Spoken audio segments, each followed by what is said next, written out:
मन में राजी होना पड़ेगा। अगर हम मन में नकारात्मक सोच को ही बढ़ाते चले जाएं तो अच्छी परिस्थिति में भी हम दुखी रहेंगे। अगर हमारी सकारात्मक सोच बन जाए तो बिगड़ी हुई परिस्थिति में भी हम आनंदित रहेंगे, खुशी रहेंगे। तो हर वस्तु, हर व्यक्ति, हर संबंध खुशी के लिए ही तो किए जाते हैं। हम कोई वस्तु एकत्रित करते हैं, कोई संबंध करते हैं या कोई भी व्यवहार करते हैं तो अपनी खुशी के लिए तो करते हैं। तो खुशी व्यक्ति, वस्तु, स्थान में नहीं है, खुशी हमारी सोच में है। एक छोटा सा बच्चा मिट्टी का खिलौना पाके खुश हो जाता है, उसकी सोच है ना उतनी, वो आपको मिले तो आप खुश नहीं होंगे क्योंकि आपकी सोच और कुछ है ना। तो अगर हमारी सोच परमानंद भगवान में है तो कौन सी परिस्थिति हमें दुख दे सकती है? परिस्थिति आती जाती है। भगवान नित्य सच्चिदानंद में, जिन्होंने एक सेकंड में अनंत ब्रह्मांडों को रच दिया, वो मेरे मालिक हैं।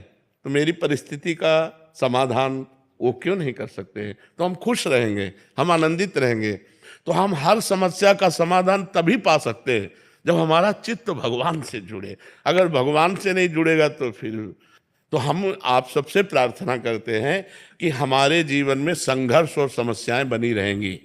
बड़े बड़े महात्माओं के, यहाँ तक कि युधिष्ठिर आदि धर्मात्माओं के, यहाँ तक कि भगवान स्वयं श्री राम के, आप देखा जब मनुष्य रूप में अवतरित हुए तो सरकार को कितना कष्ट सहना पड़ा, हर समस्याएं आई, सीता जी का हरण हुआ, दशरथ जी का मरण हुआ, क्या क्या हुआ।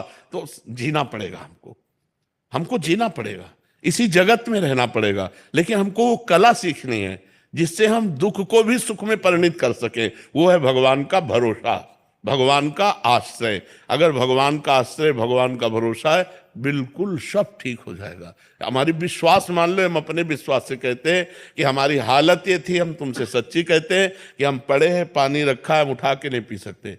आज आप देखते हो सैकड़ों साधक हैं, तो ये कौन है? भगवान ही तो है ना। भगवान आकर इतने रूपों, अपने बाप को कोई दुलार नहीं करता, लेकिन ये हमारा दुलार करते हैं।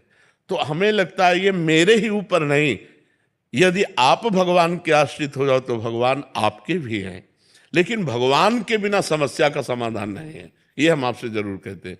भगवान के बिना समस्या का समाधान नहीं है। हर समस्या का समाधान श्री भगवान है।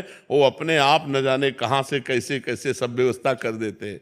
इसलिए हम सबसे कहते हैं कि अपनी समस्या का समाधान केवल भगवान से होगा, किसी इंसान से नहीं होगा। अगर इंसान कोई करेगा तो हमारे बाधा ही पहुंचाएगा, वो स्वार्थ बुद्धि प्रकट कर देगा। लेकिन वो भगवान करेगा, वो निस्वार्थ करता है, वो निस्वार्थ करता है। इसलिए हमें लगता है हमारी समस्याओं का समाधान विवेक और भजन है।